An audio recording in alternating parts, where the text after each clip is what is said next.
नमस्कार मित्रांनो. आज आपण तृतीय वर्ष कला आपल्या वसंतराव नाईक कला व विज्ञान महाविद्यालय शहादा जिल्हा नंदुरबार या ठिकाणी आपण आज तृतीय वर्ष कला म्हणजे TYBA या विषयाचा आपण एक ऑनलाईन नवीन आज जो या वर्षापासून एक नवीन सिलेबस आलेला आहे आपण तो पाहतोय.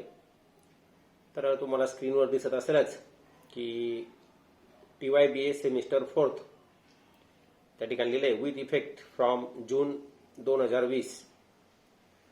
हा जो कोर्स आहे याचं नंबरिंग आहे GG 354 आणि याला ACC 3 असं म्हटलं जातं. त्याचं इंग्लिशमध्ये नाव आहे स्किल इन्हान्समेंट कोर्स, म्हणजे कौशल्याधारित अभ्यासक्रम. त्याला असं मराठीमध्ये आपल्याला सांगता येईल की तुम्हाला सगळे जे कोर्स आहेत हे थिअरी कोर्स आहेत, परंतु एक कुठंतरी तुम्हाला कौशल्य तुमच्या अंगामध्ये आलं पाहिजे. फक्त थिअरी शिकून लेखी शिकून शिक्षण झालं अभ्यास केला तर त्याच्यापासून काही एवढं व्यावहारिक नॉलेज आपल्याला मिळत नाही. म्हणून मग आपल्याला त्या ठिकाणी एक कौशल्य आपल्याला आलं पाहिजे, म्हणून त्याला स्किल इन्हान्समेंट कोर्स कौशल्याधारित एक अभ्यासक्रम असा एक प्रत्येक मागच्या वर्षी होता SY ला तुम्हाला द्वितीय वर्ष कलाला, आणि यावर्षी आता तृतीय वर्षाला आहे. आणि यावेळेस विषयाचं नाव आहे field technique and introduction to project report. म्हणजे बघा आता हा जो विषय आहे तुम्हाला सगळा मराठीमध्ये अभ्यासक्रम असेल, शिकणं पेपर वगैरे सगळं मराठीचं या ठिकाणी लँग्वेज असेल, परंतु मग त्याचा आपल्याला अर्थ काय सांगता येईल तर फील्ड टेक्निक म्हणजे क्षेत्रीय अभ्यास आणि त्या ठिकाणी प्रोजेक्ट जो रिपोर्ट आहे प्रोजेक्ट रिपोर्ट, तर हा प्रोजेक्ट रिपोर्टची प्रस्तावना ही कशी आहे असा तो अभ्यासक्रम आपल्याला या ठिकाणी आहे. म्हणजे एक क्षेत्रीय अभ्यास पण आहे आणि प्रोजेक्ट रिपोर्ट त्याचं लिखाण कसं करायचं, त्याची प्रस्तावना कशी आहे हे आपल्याला या ठिकाणी शिकायला मिळेल. आता फील्ड टेक्निक म्हणजे काय, क्षेत्रीय तंत्रज्ञान आपण त्याला म्हणू, अभ्यास म्हणू, किंवा एक कुठेतरी मैदानावर जाऊन त्या ठिकाणचा अभ्यास करणं. कारण भूगोल हे शास्त्र जे आहे हे शास्त्र प्रत्येक वर्गामध्ये जर तुम्ही राहिलात तर आपल्याला कदाचित पूर्णपणे भूगोल समजणार नाही. म्हणून कुठेतरी निसर्गामध्ये जाणं खूप महत्वाचं असतं, प्रत्यक्ष फील्डवर जाणं महत्वाचं असतं, प्रत्यक्ष मैदानावर जाणं महत्वाचं असतं, प्रत्यक्ष क्षेत्रावर जाणं महत्वाचं असतं. त्या ठिकाणी कुठल्या तरी पद्धतीनं ज्या पद्धती आहेत सायंटिफिक मेथड ज्या आहेत त्या सायंटिफिक मेथडनं तिथला डाटा जो असेल तिथे जे आकडेवारी असेल ही गोळा करून आणणं आणि मग कुठेतरी लॅबमध्ये त्याच्यावरती प्रोसेसिंग करून शेवटी आपण एक सारांश अनुमान असं आपण त्या ठिकाणी काढतो. मग field technique and introduction to project report. आता तुम्ही समजा तृतीय वर्ष कला तुमचं झालं तर अनेक संघटना असतात, NGO असतात. या NGO मध्ये तुम्ही जर कामाला लागलात तर तुम्हाला किंवा जिल्हा परिषदच्या अनेक स्कीम असतात, त्या ठिकाणी तुम्हाला एखाद्या क्षेत्रावर जाऊन त्या ठिकाणची माहिती गोळा करणं. जसं आपल्याकडे दर 10 वर्षांनी जनगणना होते, किंवा गावागावामध्ये आपण पाहतो आशाचे वर्कर्स असतात, नर्स असतात, शिक्षक असतात, कृषीवाले असतात. तर हे प्रत्यक्ष क्षेत्रामध्ये जाऊन कुठेतरी किंवा प्रत्यक्ष क्षेत्रावर जाऊन कुठेतरी ती माहिती गोळा करतात आणि ते माहितीच्या सरकारला पाठवून मग त्याचे विश्लेषण त्या ठिकाणी करतात. तर असं एक तुम्ही अगोदर थिअरी पेपर असायचा, परंतु आता हा तुम्हाला या ठिकाणी एक थोडंसं कौशल्यावर आधारित असा एक पेपर आपल्याला दिसतो. तर बघा तुम्हाला एक TYBA ला पुढे स्क्रीनवर दिसतात, मी त्या ठिकाणी लाल एक रेषा केलेली आहेच. तर field technique and introduction to project report असं एक आहे सेमिस्टर 5 ला. किंवा इकडे तुम्ही पाहिलं तर इथं सुद्धा सेमिस्टर 5 ला तोच आपल्याला दिसतो GG 354, आणि 6 ला जसं तुम्ही जाणार तर त्यावेळेस तो वेगळा असेल. तर हा जो कोर्स आहे या कोर्सला या ठिकाणी SEC असं म्हटलं गेलेलं आहे, म्हणजे स्किल इन्हान्समेंट कोर्स तो आहे. मग आता हा कोर्स का शिकावा तर प्रत्येक आपण जी गोष्ट शिकतो, एखादा विषय घेतो, एखादी ब्रँच घेतो, एखादी शाखा घेतो, तर आपण ती का शिकावी हे साधारणतः आपल्याकडे प्रत्येकाला एक उद्देश असतो, आपण त्याला इंग्लिशमध्ये म्हणतो ऑब्जेक्टिव्ह. मग याचा जो पहिला ऑब्जेक्टिव्ह आहे, जो सिलेबसमध्ये ऑब्जेक्टिव्ह दिलेला आहे, तर तो ऑब्जेक्टिव्ह पहिला जो आपल्या स्क्रीनवर दिसतोय, to introduce the analytical skill of field work. आता अनालिटिकल म्हणजे संख्यात्मक आपण त्याला म्हणू, की विद्यार्थ्यांमध्ये या ठिकाणी एक चांगल्या प्रकारचं कौशल्य त्या ठिकाणी निर्माण करावं, आणि ते सुद्धा संख्यात्मक, अगदी अंदाजे पंचे नव्हे. तर अनालिटिकल स्किल तुम्हाला आलं पाहिजे, तुमच्यामध्ये त्याचं थोडाफार तरी त्याचं ज्ञान मिळालं पाहिजे, हे एक असतं. दुसरा जो उद्देश आहे, to develop the skill of selection of appropriate technique of field work. मग या ठिकाणी काय म्हटलं बघा, पहिल्यामध्ये ते म्हटलेलं आहे अनालिटिकल, पण दुसऱ्यांदा काय म्हटलंय त्यांनी, की बुवा आपल्याला सिलेक्शन करायचं आहे. काय सिलेक्शन करायचं आहे, तर एखाद्या क्षेत्रामध्ये गेल्यानंतर अप्रोप्रिएट टेक्निक म्हणजे त्या क्षेत्राला कुठल्या प्रकारचं तंत्रज्ञान आहे आणि त्याला लागेल, हे आपल्याला सिलेक्शन करणं खूप महत्वाचं आहे. म्हणजे आपण एखाद्या ठिकाणी गेलात, कुठेतरी क्षेत्रावरती गेलात, तर त्या क्षेत्रासाठी कुठलं तंत्रज्ञान महत्वाचं आहे, तर तंत्रज्ञान आपल्याला सिलेक्शन त्याचं करता आलं पाहिजे. आता उदाहरणार्थ, आपण जर एखाद्या शहरी भागामध्ये गेलात, की त्या ठिकाणी सुशिक्षित लोक राहत आहेत, तर त्या ठिकाणी जाऊन आपल्याला कोणत्या प्रकारचं तंत्रज्ञान वापरायचं आहे, आणि ग्रामीण भागामध्ये गेला तर त्या ठिकाणचं तंत्रज्ञान कशा प्रकारचं वापरायचं आहे, दोघांमध्ये खूप जमीन आसमानचा फरक आहे. तुम्ही जर शहरी भागामध्ये गेला तर तुम्हाला बरीचशी जी माहिती असते एखाद्याची किंवा एखाद्या परिसराची माहिती जी असते, जर आपण मोबाईलवर जरी क्वेश्चन पेपर पाठवली तरी त्या ठिकाणी ती आपल्याला माहिती मिळू शकते. परंतु आपण जर ग्रामीण भागामध्ये गेलात तर आपण जर मोबाईलवर माहिती मिळवायचा प्रयत्न केला तर कदाचित आपल्याला ती माहिती मिळणार नाही, आणि मिळेल तरी थोडीशी चुकीची पण मिळू शकते. म्हणजे आपल्याला काय करायचं या ठिकाणी, की अप्रोप्रिएट टेक्निक, त्या भागामध्ये असलेलं तंत्रज्ञान आपल्याला कसं वापरायचं आहे, त्या भागामध्ये कोणतं वापरायचं आहे, हे पण आपल्याला डेव्हलप करायचं आहे, आपल्याला ते शिकायचं आहे.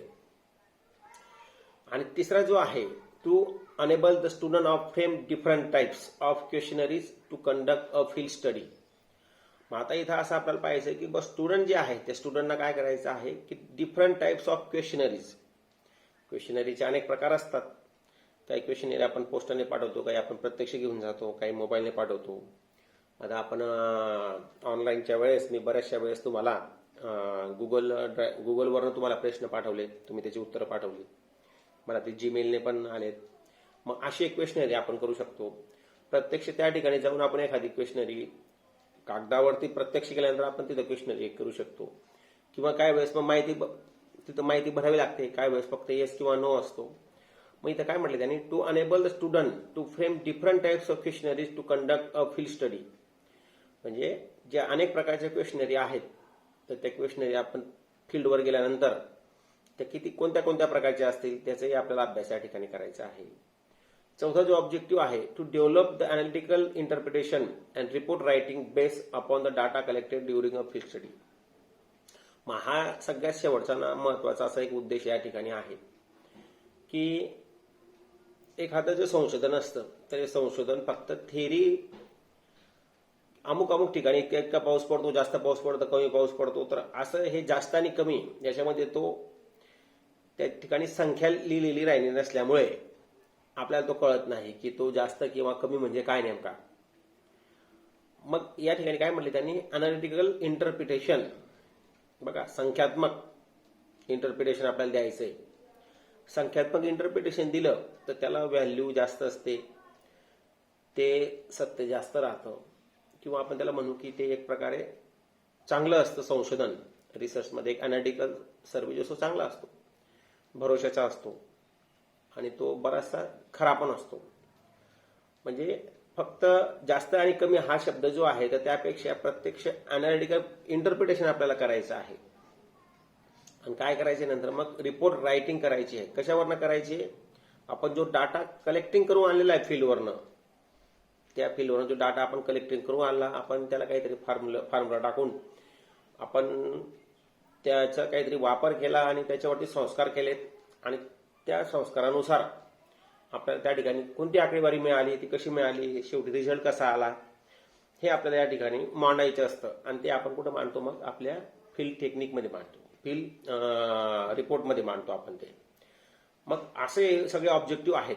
तर हे ऑब्जेक्टिव्ह आपण जो सिलेबस आता आपण शिकणार आहोत, तर त्या सिलेबसचं हे सगळ्यात महत्त्वाचं उद्दिष्ट म्हणजे काय, की तुमच्या अंगामध्ये एक अनॅलिटिकल स्किल येणं, नंतर मग कुठं एखाद्या एखाद्या फील्डमध्ये गेला, क्षेत्रामध्ये गेला, तर त्या ठिकाणी तुम्हाला अप्रोप्रिएट टेक्निक कोणतं वापरायचंय ते पण समजणं, क्वेश्चनरी आपल्याला कोणत्या प्रकारची घ्यायची आहे एखाद्या भागात जाऊन ते पण, आणि सगळ्यात महत्वाचं म्हणजे आपण जो डाटा कलेक्शन करून आणलेला आहे तर त्याचं अनालिटिकल इंटरप्रिटेशन करणं.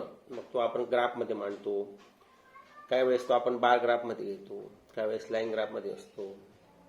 मग हे जे आहेत अनेक प्रकार, काही आकृत्या पाय डायग्राम असतात, तर हे जे अनेक प्रकार आपण त्या ठिकाणी घेतो, तर या प्रकारांमधूनच मग आपल्याला त्या ठिकाणी स्टडी किंवा अभ्यास आपल्याला करता येतो. मग आपण तर बघा विद्यार्थी मित्रांनो, आपण ज्या वेळेस क्षेत्र भेटी देतो, क्षेत्र अभ्यास आपण ज्या वेळेस करतो, तर क्षेत्र अभ्यास करताना आपल्याला काही तुम्हाला तर मला वाटतं कदाचित प्रथम वर्ष कलामध्ये असताना आपण पर्यावरणाचा अभ्यास, एक पर्यावरणीय छोटासा क्षेत्रीय अभ्यासाचा रिपोर्ट तयार केलेला होता. तर तशा प्रकारचा आपल्याला एक रिपोर्ट तयार करायचा असतो शेवटी. तर तसा एक रिपोर्ट तयार करताना जेव्हा आपण क्षेत्रीय भेटी देतो, तर त्यावेळेस आपल्याला कोणत्या कोणत्या गोष्टींचं किंवा काय नेमकं महत्वाचं असतं, तर सगळ्यात अगोदर आपला जो टॉपिक आहे, तर तो टॉपिक जो आहे की पहिलाच जे प्रकरण आहे त्याचं नाव आहे इंट्रोडक्शन, म्हणजे प्रस्तावना, क्षेत्रीय अभ्यासाची प्रस्तावना असं त्याचं आपल्याला या ठिकाणी सांगता येईल. आणि त्याच्यामध्ये पहिले एकूण असे जे 5 पॉइंट्स आहेत, सब पॉइंट, त्याच्यामध्ये पहिला जो पॉइंट आहे तो definition of field and field work असा एक पहिला पॉइंट आहे.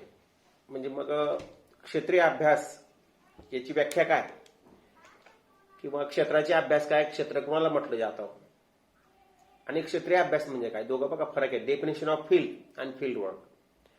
आता जॉग्राफिकल भाषेमध्ये आपण जर पाहिलं तर फील्ड म्हणजे काय, जर भौगोलिक असेल तर आपण एखादं नदीचं बेसिन घेतो, नदीचं खोरं घेतो. उदाहरणार्थ तापी नदीचं खोरं हे एक फील्ड आलं, हे जॉग्राफिकल आहे.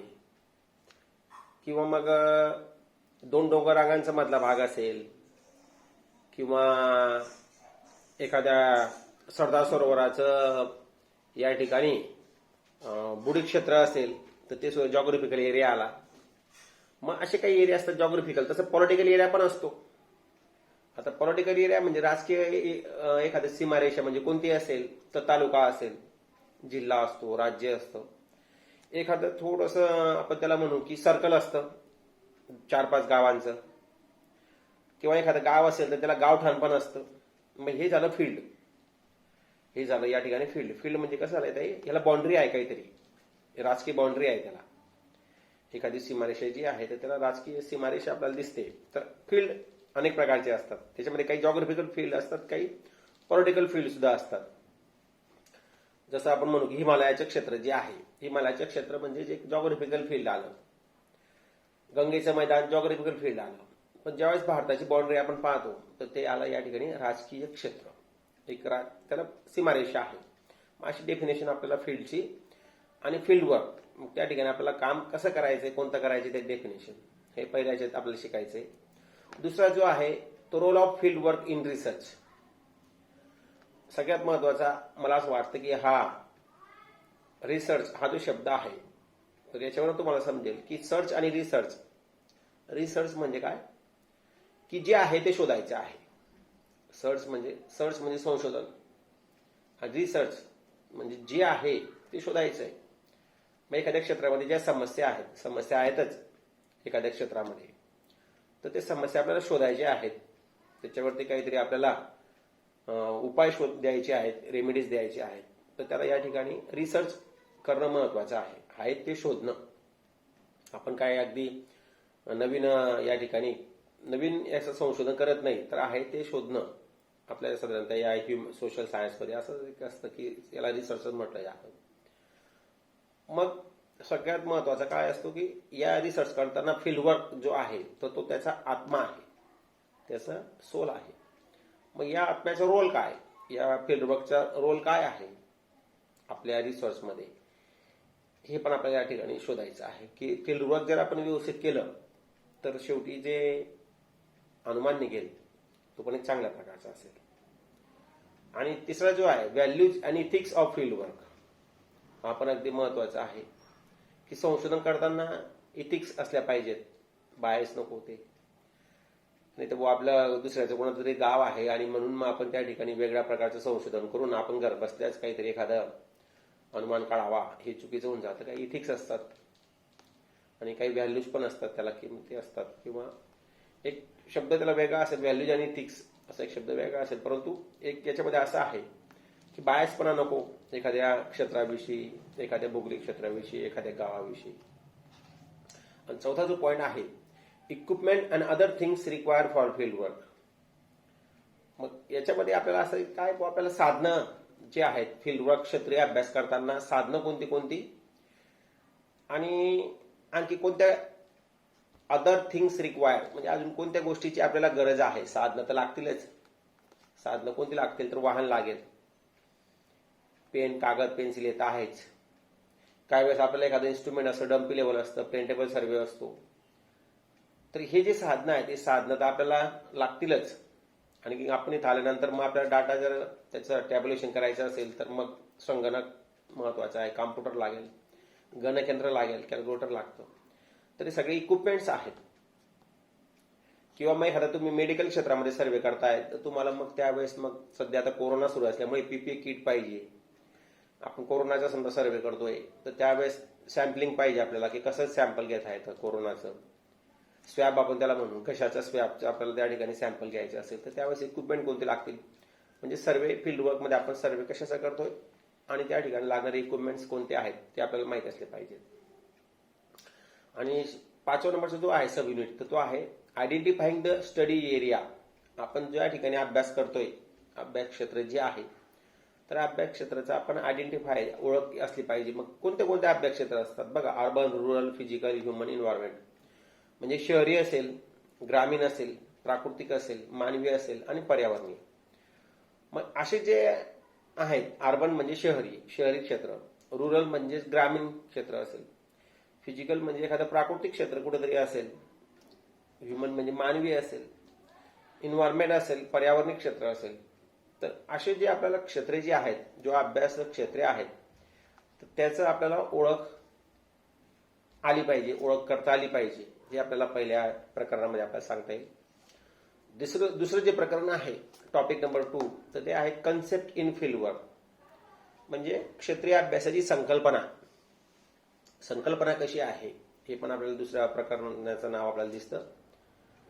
मग त्यामध्ये रिसर्च क्वेश्चन्स,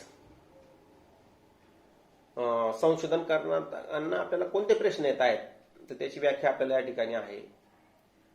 मग त्याच्यामध्ये दुसरा जो पॉइंट आहे टाइप्स ऑफ रिसर्च क्वेश्चन्स. संशोधन करताना जी प्रश्नावली आपण तयार करतोय तर त्याचे प्रकार कोणत्या कोणत्या प्रकारचे आहेत. 3 प्रकार आपल्याला दिलेले आहेत. Multiple choice question research questions, rank order scaling research questions आणि डेमोग्राफिक रिसर्च क्वेश्चन्स. मग याच्यामध्ये बघा तुम्हाला असं दिसेल, पहिलं मल्टिपल चॉईस रिसर्च क्वेश्चन म्हणजे आपण जो एमसीक्यू आपल्या क्वेश्चन पेपरमध्ये तुम्ही करतात की 4 एमसीक्यू दिलेले असतात, 1 2 3 4, तर त्याच्यापैकी कोणतं बरोबर आहे. मग तसं या ठिकाणी सुद्धा मल्टिपल चॉईस रिसर्च क्वेश्चन मध्ये आपल्याला काहीतरी चॉईस खाली दिलेले असतात आणि आपण त्याच्यावर टिक करायची असते की खालीलपैकी तुम्हाला कुठलं लागू पडतं बुवा. मल्टिपल चॉईस त्यांनी दिलेली आहे, ती चॉईस त्याच्यापैकी एक तुम्हाला जे लागू पडेल आपण त्याच्यावरती टिक करायचं असतं. दुसरं जो आहे तो rank order scaling research questions. मग काय वेळेस काय घडतं की आपल्याला एखादा प्रश्न विचारला जातो आणि त्या प्रश्नामध्ये आपल्याला उत्तर अनेक असतात, एकच उत्तर होत नाही. जसं आपण असं म्हणू किंवा आपण आपल्या गावामध्ये आपण जेव्हा एखादं शेतीचं उत्पन्न घेतो तर शेतीचे उत्पन्न घेत असताना आपल्याला काही पॉइंट्स दिलेले असतात की बाबा तुमच्या गावामध्ये शेतीचे उत्पन्न एक कमी येतं का. मग आपण म्हणतो हो कमी येतं.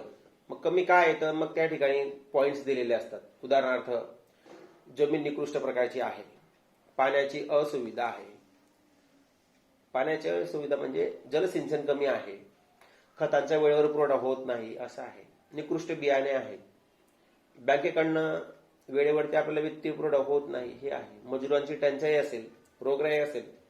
मग या ठिकाणी काय असतं की रँक ऑर्डर आपल्याला द्यावी लागते की तुम्ही अगोदर तुमच्या इथं जे उत्पन्न कमी येत आहे तर त्याला रँक, पहिली रँक कोणती असेल बुवा.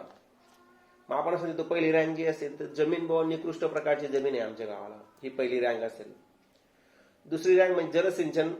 जर तुमच्या गावाला जलसिंचन असेल तर आपण त्याला शेवटी पॉईंट देऊ. जर गावामध्ये जलसिंचन नसेल तर मग 2 नंबरचं पॉईंट जलसिंचन असेल. मजूर भरपूर आहेत, मजुरांचा तुटवडा नाही, मग मजुरांचा तुटवडा सगळ्यात खालच्या पॉईंट असेल, खाली आपण त्याला टिक करू, क्रमांक देऊ आपण त्याला 1, 2, 3 आणि जो 8 प्रश्न आहे तर 8वा प्रश्न आपल्याला मजुरांचा तुटवडा हा 8वा होता बुवा. बियाणं निकृष्ट प्रकारची होती किंवा मग बियाणं घरची होती, हायब्रिड असतील, दुकानावर आणलेली असतील, तर मग हे काय असतं, rank order scaling research questions. या ठिकाणी एकच उत्तर नसतं, अनेक उत्तर असतात, परंतु प्रत्येकाचा प्रेफरन्स हा वेगवेगळा असतो. अशा प्रकारचं क्वेश्चन आपल्याला त्या ठिकाणी क्वेश्चन आपल्याला तयार करायला लागते. आणि तिसरा जो आहे तो डेमोग्राफिक रिसर्च क्वेश्चन्स. डेमोग्राफिक म्हणजे आपण त्याला लोकसंख्या, लोकसंख्याच्या आधारित जे क्वेश्चन असतात तर तशा प्रकारचे रिसर्च क्वेश्चन्स. लोकसंख्या, मृत्यूदर, जन्मदर, स्थलांतर हे याच्यामध्ये साधारणतः हा पॉईंट विचारला जाईल. तिसरा जो सब पॉइंट्स आहे तो आहे merits and demerits of field techniques. हा पण खूप महत्वाचा आहे की फायदे आणि तोटे, क्षेत्रीय अभ्यासाचे फायदे आणि तोटे हे कोणते आहेत हे आपल्याला त्या ठिकाणी शिकायचं आहे. कुठलं काय असेल ना संशोधन आपण ज्यावेळेस करतो तर संशोधन करताना प्रत्येकाचे काही ना काही फायदे असतात, काही ना काही तोटे असतात. मग काही फायदे असतील, काही तोटे असतील तर ते आपल्याला या ठिकाणी शिकायचे आहेत. आणि तिसरा जो आहे की सिलेक्शन ऑफ अप्रोप्रिएट टेक्निक्स. चौथा जो पॉइंट आहे 2.4 मध्ये सिलेक्शन ऑफ अप्रोप्रिएट टेक्निक्स म्हणजे खालून आता जे ऑब्झर्वेशन, क्वेश्चनरीज, इंटरव्ह्यूज, तर हे आपल्याला याच्यातून सिलेक्शन करायचं आहे. तर काही वेळेस काय करतात की आपण तिघं वापरतो, ज्यावेळेस आपण एखादा क्षेत्रीय अभ्यास करतो तर त्यावेळेस आपण तिघं वापरतो. परंतु यांनी म्हटलं की ऑब्झर्वेशन म्हणजे काय की तुम्ही फक्त जाऊन त्या ठिकाणी निरीक्षण करणं. ऑब्झर्वेशन म्हणजे काय, निरीक्षण करणं. दुसरा जो आहे तो प्रश्नावलीनुसार आणि तिसरा जो आहे तो इंटरव्ह्यू आपण घेतली त्यानुसार. आता ऑब्झर्वेशन म्हणजे काय की तुम्ही कुणालाही न विचारता तुम्ही त्या गावामध्ये गेलात, 1-2 दिवस थांबलेला आहात किंवा 1 दिवस गेलात, तुम्ही काही निरीक्षण केलं, कोणालाही कुठल्याही प्रकारचा तुम्ही प्रश्न विचारले नाहीत, कुणाची तुम्ही मुलाखत घेतली नाही, तुम्ही फक्त फिरत राहिलात आणि तुम्हाला जे दिसलं ते तुम्ही ऑब्झर्वेशन करून लिहून घेतलं. मग हे ऑब्झर्वेशन करताना काय करतो आपण, एखाद्या वेळेस 1-2 दिवस जातो, 365 दिवसांपैकी 1-2 दिवस गेलं आणि आपल्याला जे कळतं ते लिहून घेतो. परंतु ऑब्झर्वेशन हे कसं असतं, काळानुसार, वेळेनुसार, स्थळानुसार ते बदलत असतं. मग तुम्ही कोणत्या काळामध्ये गेलात त्याच्यावर. आता उदाहरणार्थ पावसाळ्यामध्ये गेलात, तुम्ही ऑब्झर्वेशन केलं त्या गावामध्ये खूपच चिखल होता, याच्या अर्थ ते गाव पाणी भरपूर असेल. उन्हाळ्यामध्ये गेला तर त्या गावामध्ये तुम्हाला पाण्याचे प्रमाण कमी दिसेल, तीव्र टंचाई दिसेल. मग एक जो पावसाळ्यामध्ये गेला तो म्हणेल की त्या गावाला भरपूर पाणी आहे, दुसरा जो उन्हाळ्यामध्ये गेला तर तो म्हणेल की त्या गावाला तीव्र टंचाई आहे. मग ऑब्झर्वेशन करतानाही आपण ऑब्झर्वेशन कसं असलं पाहिजे की ते काळानुसार आणि स्थळानुसार, वेळेनुसार ते बदलतं असतं. आणि मग आपण ते सुद्धा असं कधीतरी एक हिवाळ्यात, उन्हाळ्यात असं आपण गेला तर आपल्याला त्याच्यावरून समजतं की ऑब्झर्वेशन आपण कसं करू शकतो. नंतर क्वेश्चनरी असतात. आता क्वेश्चनरी म्हणजे फक्त आपण कुठेतरी पोस्टरने त्यांना पाठवून देऊ किंवा आपण घरपोच दिल्यात, मग ते भरून देतात. मग भरून देताना तर काय वेळेस त्यांना कळत नाही की नेमकं काय याची उत्तरं काय लिहावी, किंवा मग ते जाऊ द्या बा असं काहीतरी आपल्याला लवकरात लवकर भरून द्यायचं आहे म्हणून ते भरून देतात. तर ही एक पद्धत क्वेश्चनरीची, प्रश्नावलीची. आणि तिसरी जी आहे ती इंटरव्ह्यू, मुलाखत. आता मुलाखत घेताना, मुलाखत आपण ज्यावेळेस एखाद्या शेतकऱ्याची घेतो किंवा त्या भागामध्ये, क्षेत्रामध्ये एखाद्या माणसाची घेतो, तर मुलाखत घेताना आपण घेतानाच आपल्याला जर एखादा सुशिक्षित मनुष्य भेटून गेला तर आपण असं अंदाज काढतो की या गावामध्ये सुशिक्षणाचं प्रमाण जास्त आहे, किंवा एखादा अशिक्षित भेटला तर आपण असं अंदाज करू शकतो की या गावामध्ये अशिक्षणाचं प्रमाण जास्त आहे. म्हणून काय करतात काय वेळेस की ते सुद्धा असं सॅम्पल घेताना निवडलं जातं की आपण साधारणतः सुशिक्षित किती घेतले पाहिजे, शिक्षणवाले किती घेतले पाहिजे. गुरेपालन हे किती घेतलं पाहिजे हे पण आपण त्या ठिकाणी केलं पाहिजे. आणि जो पाचवा आहे तो आहे open ended questions and close ended questions. म्हणजे हा एक प्रकार आपल्याला दिसतो. नंतर मग advantage and disadvantage of questionnaires, ज्या आपण त्याला म्हणू की प्रश्नावली जी आहे तर त्याचे काहीतरी फायदे असतील, काही तोटे असतील, ऍडव्हान्टेजेस असतील, काही डिसएडव्हान्टेजेस असतील. मग आपण जर 100 क्वेश्चनरी दिल्या तर त्यावेळेस परत करताना आपल्याला 20, 25, 50 मिळतात. ज्या मिळतात त्या सुशिक्षित घरातल्या मिळतात, शिकलेल्या लोकांच्या मिळतात, अशिक्षित लोकांच्या मिळत नाही. त्याच्यामुळे सुद्धा निकाल जो असतो शेवटचा तो वेगळ्या प्रकारे येऊ शकतो. आणि तिसरा सगळ्यात शेवटचा पॉईंट जो आहे तो advantages and disadvantage of interview. मग मुलाखत घेताना आपण काय करतो की आपले ओळखीचे असतील त्या गावामध्ये आपण त्यांची मुलाखत घेतो, त्यांना आपण प्रश्न विचारतो. मग ते एक बायस होऊन जातं एक प्रकारचं. तसं न करता आपण कुठेतरी एखाद्या अनोळखी माणसालाच त्याची मुलाखत आपण घेतली गेली पाहिजे आणि त्याची मुलाखत आपण घेऊनच मग त्याच्यावर आपण निकाल तयार केला पाहिजे. त्या भागामध्ये काय समस्या असतील आणि काय नाही. मग बघा विद्यार्थी मित्रांनो, तर असे हे आपल्याला आज 2 प्रकरणं आपण या ठिकाणी 2 प्रकरणं आपण पाहिलेली आहेत. आपण पुढच्या वेळेस 2 प्रकरणं पाहू. तोपर्यंत घरीच थांबा.